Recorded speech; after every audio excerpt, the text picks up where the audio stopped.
graça e paz da parte de Deus e de nosso Senhor Jesus Cristo. Nosso coração novamente alegre por nós podermos regozijar, né? A palavra de Deus, né? Paulo escrevendo lá no Tessalonicenses diz: regozijai-vos sempre, outra vez regozijar. E não tem como regozijar, né, a não ser na presença dele. A alegria do Senhor, ela é a nossa força. Vamos abrir nossas Bíblias para a mensagem desta noite, e nós o faremos, né, no Evangelho de João.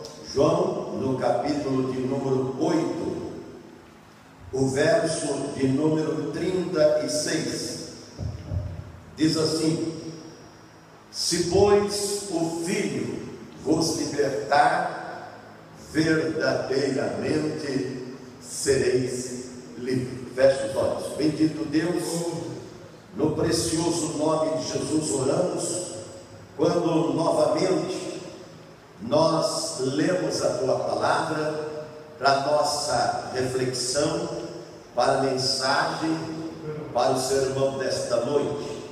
Digna-te, ó Deus, em vir ilustrar, revelar e mostrar a cada um de nós a Tua vontade e o Teu querer, aquilo que desejas e pretende que saibamos e que tenhamos na noite desse dia, para a Tua glória, em nome de Jesus. Amém. A liberdade é uma das buscas constante do homem, até porque nós não fomos feitos para a prisão. Até a própria lei de um estado, ela obriga, né, os governos a ele manter, né, os seus presos guardados, porque eles têm o direito, inclusive, de fugir. Eles têm o direito de se evadir e fugir. Por isso é obrigação, né, do Estado em manter os detentos reclusos e cumprindo, né, sua pena, sua cadeia, nas prisões, nas penitenciárias, nos recintos reservados para este fim. Mas a mensagem desta noite fala de liberdade. Mas que liberdade é essa que a palavra de Deus nos fala desta noite? Ela fala de uma liberdade plena, uma liberdade ampla, uma liberdade literal, na verdadeira acepção da palavra. A expressão, né, o fonema liberdade, ele soa de maneira às vezes até irracional, porque é difícil uma sociedade, né, por isso que há conflitos no meio dela, para ela discernir o que é realmente a liberdade. Por isso que as nações, elas têm cada uma a sua carta magna, tem a sua constituição, tem os seus estatutos. O nosso é uma boa carta magna, mas evidentemente ela não enfoca toda a complexidade desta palavra, desta expressão e deste fonema. Por quê? Porque muitas pessoas até que fazem parte, né, do cast seleto de governos, as autoridades, eles fazem muitas das vezes aquilo que dizemos como abuso de poder, né? Constantemente, eu mesmo já sofri, e são poucos os brasileiros que ainda não sofreram, né, com esse tal de abuso de poder, né? Constantemente nós vemos movimentos, nós vemos a aclamação das pessoas elas fazendo, os seus movimentos no sentido de reivindicar, porque estão percebendo que a sua liberdade, ela está de alguma forma sendo tolhida. Então sai em busca, desta liberdade, às vezes fazendo até atrocidades maiores. Mas nós lemos aqui, que a liberdade, ela não é um estado de causa. A liberdade, ela é mais do que isso. Por quê? Porque aqui aponta, um sujeito, aqui aponta uma pessoa. E o João, o evangelista aqui, o apóstolo, o que ele diz? Ele diz que é Cristo. Se Cristo vos libertar. Então veja bem, a liberdade que ela não é em Cristo, ela é uma liberdade, presta atenção, difusa. Ela é uma liberdade confusa. Por isso que o conceito de liberdade, ele diverge de pessoas a pessoas, de autoridades a autoridades, de nação a nação. Por isso que há essa divergência. Mas quando a liberdade, ela é em Deus, ela é da pessoa maravilhosa de Jesus Cristo, o libertador, então esta liberdade, ela não é confusa. Por quê? Porque nesta liberdade, as cadeias que prendem o homem na maldade do seu coração, é do coração que está, as cadeias. Às vezes as pessoas se sentem presas, atadas, como se diz, algemadas nas suas mãos, nos seus pés, mas quantos não foram presos, como os apóstolos, como a igreja primitiva, como os mártires da primeira igreja? E eles então, depois de preso, é que eles então fizeram a maior obra das suas vidas. Depois de eles serem sentenciados e serem lançados nos cárceres, veja bem, o capítulo de número 12, lá do Atos dos Apóstolos, diz que prenderam ao Pedro, prenderam o Pedro, e ele dormia tranquilo no cárcere, no cárcere interior, e a igreja fazia constante oração. O capítulo 16 do Atos dos Apóstolos diz que prenderam também a Paulo e Silas, mas à meia-noite eles cantavam. E por que então eles eram atacados de alguma paranoia? Eles eram esquizofrênicos? Eles eram doidos? Não, eles eram livres. E por serem livres, então não podiam ser atados com cordas ou com algemas. Por quê? Porque Cristo veio e libertou eles. O que a minha Bíblia chama de condenação e morte.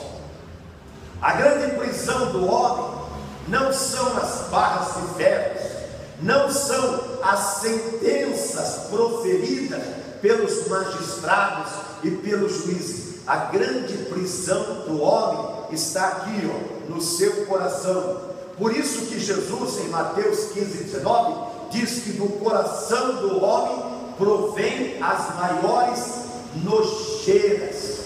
As coisas mais estúpidas acontecem lá dentro do coração do homem, viu? E o verso de número 32 diz qual é o instrumento que vai te libertar. Veja bem que o versículo de número 32 diz: quando você conhecer a verdade, então ela te libertará. O que é a verdade? Olha aqui, Atos 17:17 diz: santifica-te na verdade, a minha palavra é a verdade. Este livro, a palavra de Deus. Não adianta você conhecer as leis humanas, não adianta você se formar em direito, Não adianta você ser um promotor, um juiz. Não, é bom você conhecer, sim. Nós temos em nosso meio advogados, engenheiros e pessoas cultas que são de mestrado, mas isso não os liberta. Agora, quando conhecer a verdade chamada Jesus Cristo, então serão elas livres. Qual é a prisão? A prisão somos nós mesmos quando não conhecemos Jesus Cristo, quando não sabemos a palavra de Deus, quando não ouvimos o Evangelho, nós somos atados e presos. Então veja bem, como eu gosto de dizer, eu e você precisamos ser livres do que? De nós mesmos. Enquanto você não for livre do seu eu, que é sempre autônomo, quer ser sempre absoluto, quer ser sempre Senhor, então não vai conhecer de maneira nenhuma verdade. Vai viver sempre o quê? O estado nojento da mentira, E a mentira, você sabe que ela não leva absolutamente você a lugar nenhum. Quer ver? Eu vou mostrar para vocês aqui na Bíblia, o que é a pessoa ela esperar a liberdade em instrumentos humanos, em coisas seculares, em circunstâncias. O capítulo 10 de Lucas tem uma parábola que ela é muito conhecida nos meios evangélicos e também fora dele. Diz que no verso 25, um doutor da lei é uma pessoa culta, é uma pessoa inteligente, é uma pessoa de mestrado, é uma pessoa de doutorado, é uma pessoa que foi além da sua própria faculdade. E ele chegou diante de Jesus. Veja bem, Jesus, aquele que você acabou de ler comigo, se ele vos libertar, você vai estar livre. Esse doutor da lei, ele não estava livre. Por quê? Porque ele não conhecia a Jesus. E ele então perguntou: mestre, que eu farei para herdar a vida eterna? E Jesus disse para ele que estava escrito. E ele então disse que tinha que amar a Deus de todo o coração e de todo o entendimento. E depois ele estende no seu conhecimento. Mas veja bem, Paulo escreve que a letra, o que ela faz? Lá em Coríntios, a letra mata, só o Espírito.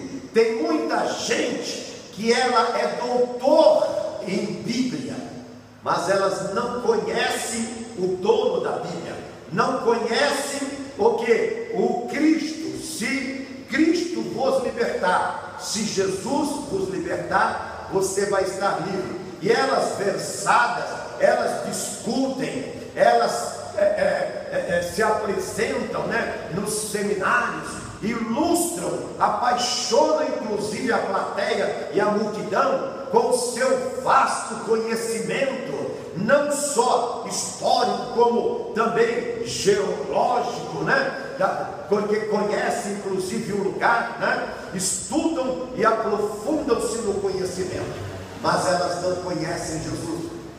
Então ele sabia que o fundamento da lei era amar a Deus e depois estender-se ao semelhante, ao próximo.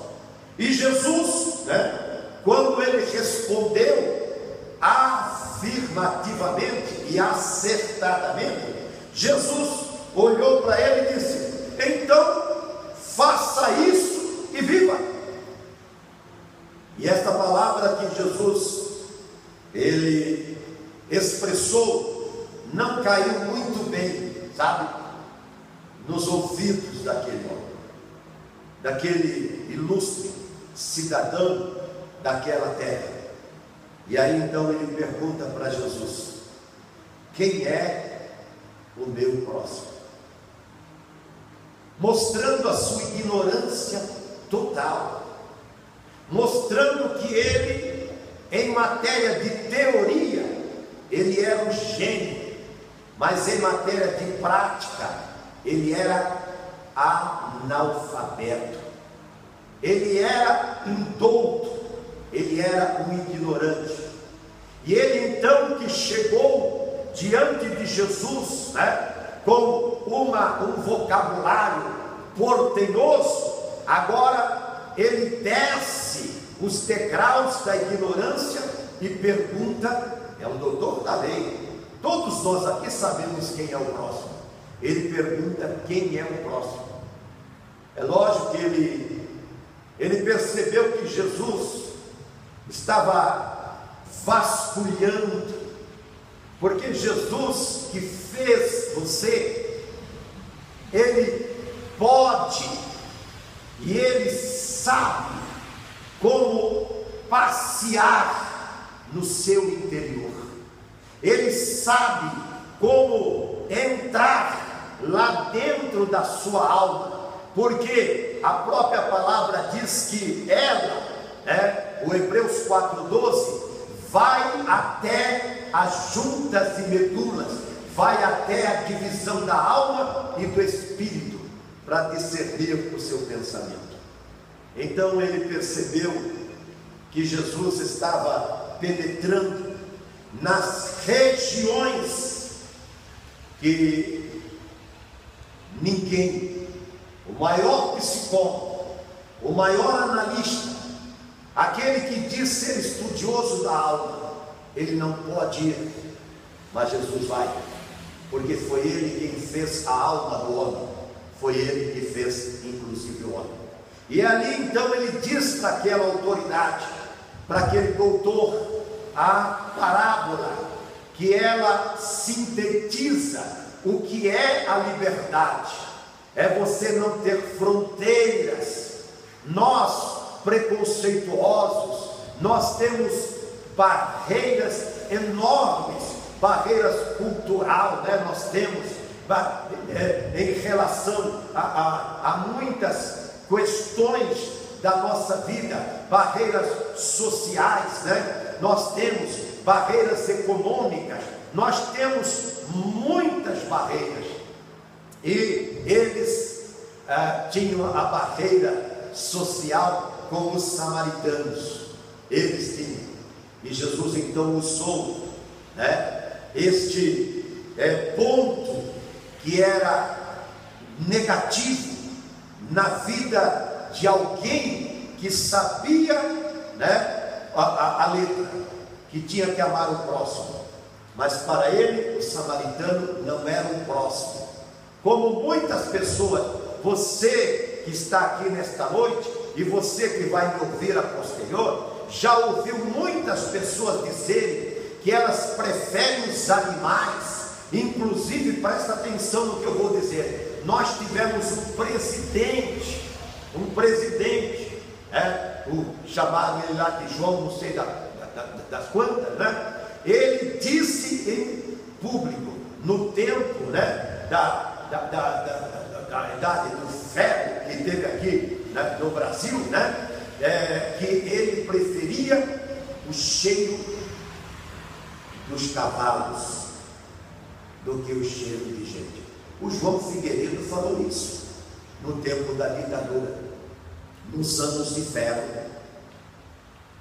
Ele era o presidente, as leis daquele tempo estavam todas elas castradas, a liberdade no tempo, aqueles 20 anos malditos desta terra, a liberdade de expressão e tudo, ficou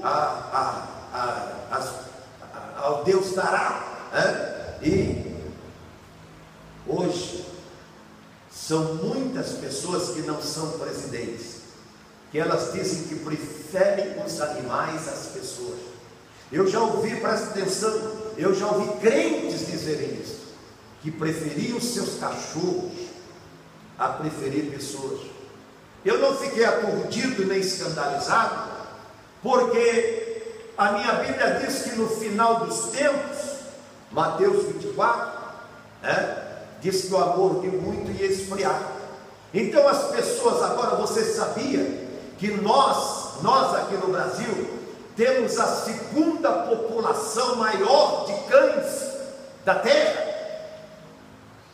A segunda maior população de animais domésticos, de cachorros e gatos, está aqui no Brasil, com uma vultuosa quantia de 18 a 20 milhões de gastos com esses bichinhos, que merecem. Enquanto as pessoas estão tratando os seus cachorrinhos como verdadeiros bibelôs, né? Nos seus lares, na porta está batendo um samaritano querendo um prato de comida. Nas marquises, nas calçadas, nas sarjetas, nas ruas, nos logradouros estão vidas humanas. Eu mesmo trouxe uma vez um mendigo para dentro da minha casa e pus ele para morar comigo até encontrar caminho para ele. Sabe qual é a minha frustração até os tempos de hoje? Não poder ter construído o Desafio Jovem, o orfanato e o asilo, que é um dos sonhos da nossa comunidade. Eu sei que tem muitos ministérios que podiam fazer, mas não fazem. Estão disputando outras coisas, mas estão provando que não são livres. Não são livres, porque este homem doutor da lei, ele não conhecia: se pois o Filho, se Jesus Cristo te libertar, você vai estar livre. Mas ele estava com um certo ranço com os samaritanos, e Jesus disse para ele no final: vai e faz você também da mesma maneira, que é o verso de número 37 do capítulo 10 do Lucas. Vai e faça da mesma forma, como o samaritano fez, que ele, desprezado, foi e socorreu o hebreu, o judeu que tinha caído nas mãos dos salteadores. Mas o sacerdote, o levita, não. Agora a pergunta é: eu e você, estamos cuidando dos cachorrinhos? Não é pecado você cuidar dos cachorrinhos, mas presta atenção: se você estiver pegando os recursos que você diz que é seu, e eu já vou dizer para você, não é seu dinheiro no banco não é seu trabalho não é sua casa não é sua, mais ainda sua mulher não é sua, seu filho não é seu marido não é seu carro não é seu, e nem esse cachorro é seu, esse gato é seu, essa fazenda é sua, viu? Não, é tudo de Deus, porque o Salmo 24 diz que tudo é dele, os céus, a terra e tudo que existe. Plenitude é tudo, plenitude não tem nada que fique fora, tudo ele diz é de Deus. E o que você está fazendo com esses recursos? Quando pega um final de semana como esse, longo desse maldito carnaval, que só traz destruição e desgraça, para o nosso país, que talvez seja um dos últimos ou último carnaval, como na mensagem de domingo, que já está aí na internet, aconselho você a ouvir. Presta atenção: as pessoas vão fazer suas longas viagens e nem sequer vai dar assistência ao culto da igreja, vão fazer seus passeios, vão ter a sua retirada de descanso, e será que é isso que ele está querendo de nós? Será que nós somos realmente livres? O dinheiro não pode fazer você livre, a independência financeira não pode fazer você livre, não pode. O acúmulo de riqueza nesta terra não pode fazer você livre, viu? Mas uma coisa pode. O verso 32 diz: se você conhecer a verdade, ela te libertará. Fiquemos em pé. Senhor Deus e Pai, obrigado pela palavra desta noite, esta segunda-feira de carnaval, que nós estamos aqui na tua casa, nos alegrando na presença do teu Espírito e ouvindo, Senhor, esta palavra que enche o nosso coração da verdadeira alegria. Agora eu oro, Senhor, pelos que ouvem, tanto aqui como que os que ouvirão a posterior. Que o teu Espírito fale alto aos seus corações e deem a eles, Senhor, o sentido para refletir na verdadeira liberdade que é o Senhor. Eu te peço em nome e por amor de Jesus. Amém e amém, Jesus.